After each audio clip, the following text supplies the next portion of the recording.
Hey guys, Backyard Scrapping here.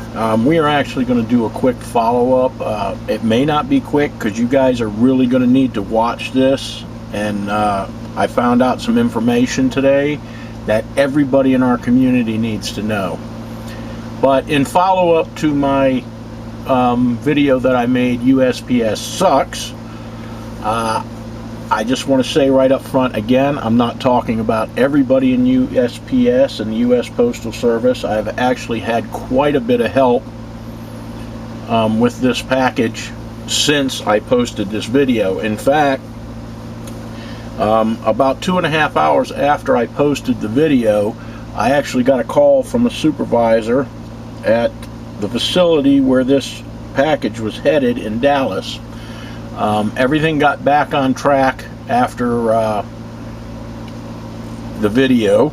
Again, I don't know if it's coincidence or what, but I don't really care. But in any case, I want to show you what happened and explain to you what happened through this quick process. Then I've got some other stuff to go over with you that is going to really shock you. And I think most of us, and I didn't know, and I was in the rock and gem business with a website for 25-30 years, shipping and mailing and insuring, and 95% of what I shipped, mailed, insured technically was not insurable, and I'm going to show you why. But first, I'm going to start with where you saw where I said I dropped off everything at my post office. Here's where it left the post office. Now up here it says arrival at unit in Greenville. Now this doesn't say it anymore, but this is where it actually was going to go out for delivery in Greenville. This is when I made my phone call and things got screwed up. Anyway, after that, things got back on track. You saw my little rant. It made it back to Charlotte, North Carolina. Then it went to Coppell, Texas. Now at this point in time, right along in here, let's see, on Friday, which I believe was here. Anyway, I got a phone call from a supervisor in Dallas. I'm going to just tell you his first name was Tom. He was very helpful. He said that he checked and the package was back on track, and that when it got to him, he would call me when the package was in his hands. So okay, fine and good. In any case, on Monday, I guess it was around 1 o'clock, 1:30. In fact, I think I wrote it down. It's actually 1:54 p.m. I received a call from Tom. He said he had the package in his hands and that he was going to hand deliver this package to where I was sending it. And this was the registered mail package. Anyway, from this point on, I started following, naturally, the tracking. So the 19th was Friday. That was the day, was Monday. That was the day that he was going to hand deliver it. So we see that the 17th it went from Charlotte to I'm sure a facility in Coppell, Texas. Then it left the facility. Then it arrived in Dallas the 18th, and the 19th was Monday when he called me and said he was going to take it out. So anyway, I watched the tracking. I didn't see any notifications on delivery or anything such as that. Then we get to the 20th up here, and you see on the website it's showing out for delivery. All right, now he said he was going to deliver it here on the 19th. It was in his hands. On the 20th it shows here out for delivery. If we go up, it says awaiting delivery scan. We apologize, and now we say alert, which basically is telling me the package hasn't been delivered yet. Now I'm not going to come down on Tom. This is where I'm going to compliment Tom. He delivered this package. Okay, I called the company. They got the package. All right. Now, whoever does this stuff that's supposed to update this site or take care of this stuff obviously didn't do what they are supposed to do. So I actually called him back here because I hadn't talked to him since then. And he said, yes, he delivered the package. Called the company, the package got the company when he said he delivered it. So the man kept his word. He did what he said he was going to do. But once again, we see an alert here. And technically, if I hadn't called and talked to anybody, here it looks like the package is still gone. It's still out there. But it actually has been delivered.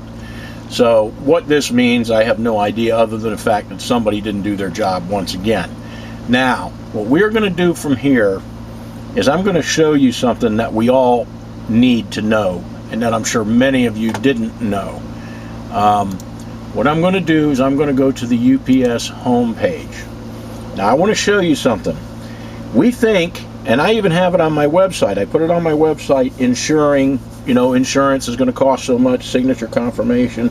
Well, what I want to tell you guys, and it's probably going to be hard for some of you to believe, but I'm going to walk you through it, because I just spent over 2 hours on the phone with a postal representative, both of us looking these things up, trying to figure it out, because they couldn't find it either.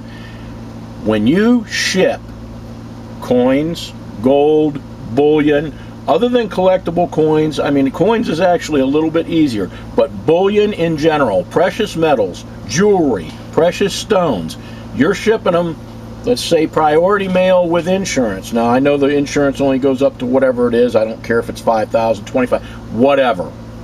Point being, technically your items are not insured. You are wasting your money insuring them.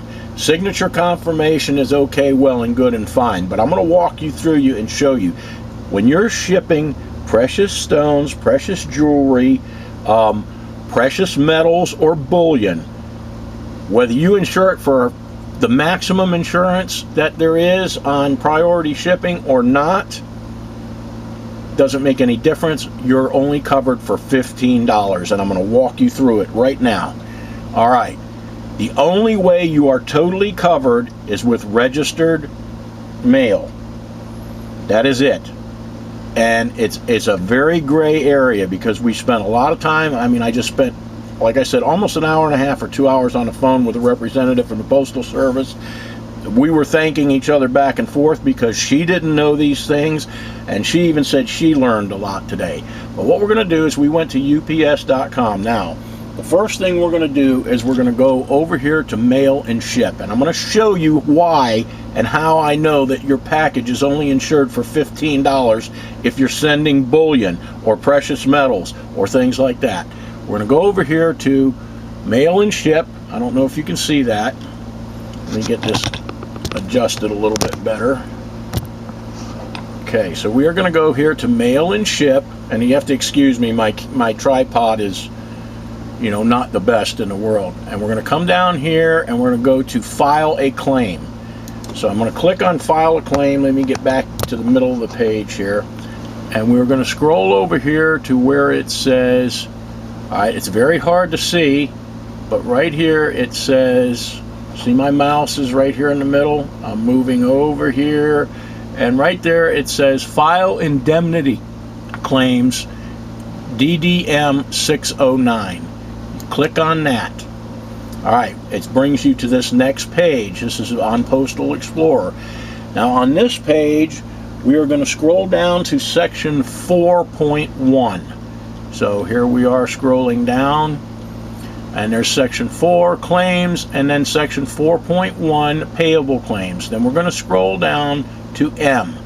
M says, except for registered mail, the maximum indemnity for negotiable items, and this is how they define it, defined as instruments that can be converted to cash without resort to forgery, and comma. So that means currency or bullion is $15. It says it right there. Now it doesn't come right out and say bullion is not, you know, is only up, but that's what this means.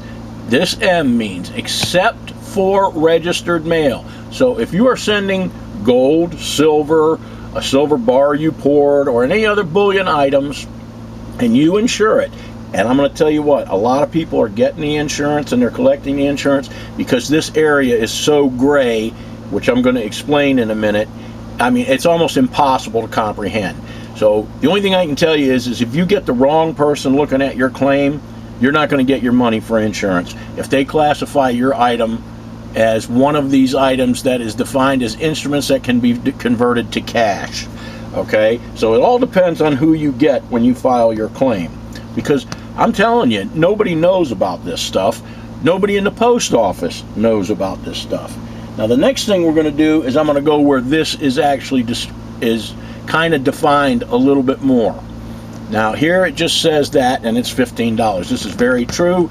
I'm going to tell you right now, I've called several of the metal companies, Provident, JM Bullion, and a couple of the other big dealers, and they will tell you the same thing. Registered mail is the only way that you can insure precious metals. If you are going to send something to them, that's what they're going to tell you. No other place, if you say what it is and try to insure it, they're not going to insure it. All right, now here, let's go back up here to the top. We're going to click on UPS.com again on the very top. You can't see it because of where my camera is. And now we're going to go all the way down to the bottom here, and we're going to click on FAQs, or frequently asked questions. In this section, we are going to go from there to, let's see, we're going to click all the way down here to where it says, after we get there, you're going to be on a page that says, how can we help? It says it right up there, how can we help? We're going to scroll down here to view all topics. So now we're going to be taken to another page. Now from view all topics, let me tell you something, guys. This was a bummer doing all this stuff, but I want to know it because I'm tired of this, and it is all here if you take the time to find it. But I'm showing you the quick ways to find it. All right, then we're going to go over here. We are going to scroll down. It says all topics over here. We're going to go to sending mail and packages. We are going to click on insurance and extra services. Now we are on that page. Over here you're going to see a list where I'm scrolling down and scrolling down and scrolling down. You got to click load more and keep scrolling down and scrolling down. This is why nobody knows this stuff. And you got to click again, load more. And then we're going to see, where is it? I may have even passed it. Click load more again. All right, we finally found it. After clicking 3 or 4 times, load more, here it says, what are the limits for insuring cash and checks? This is where your bullion falls in. It doesn't say bullion, but it's cash. Your bullion is considered cash. So let's go over here and click on this, and then it says, article number, blah, blah, blah, this, customer information, money, currency, cash that is sent through the mail can be insured with the following limits, except for registered mail, the maximum indemnity for negotiable items, defined as instruments that can be converted to cash without resort to forgery, comma, currency or bullion, is $15. So there it states exactly that same thing again. Bullion. This is where they say bullion. Your bullion is considered cash. If you are going to send bullion, precious metals are also under that. Precious stones are considered under that. Diamonds, whatever you want to say. The only way they are insurable is through registered mail. These can be a cash, which again is considered bullion, can be insured up to $50,000. For amounts over $50,000, amounts must be declared as insured value $50,000. So basically, guys, what this boils down to is we're wasting our money, again, depending. When we pay for insurance, if I pour a bar and sell it to you, you pay me insurance to have it shipped. If we get the wrong person that goes through this claim, they can actually refuse the claim and only pay $15 because of this cash bullion thing right here. Okay, now where the gray area comes in, art, collectibles, things like this are all insurable.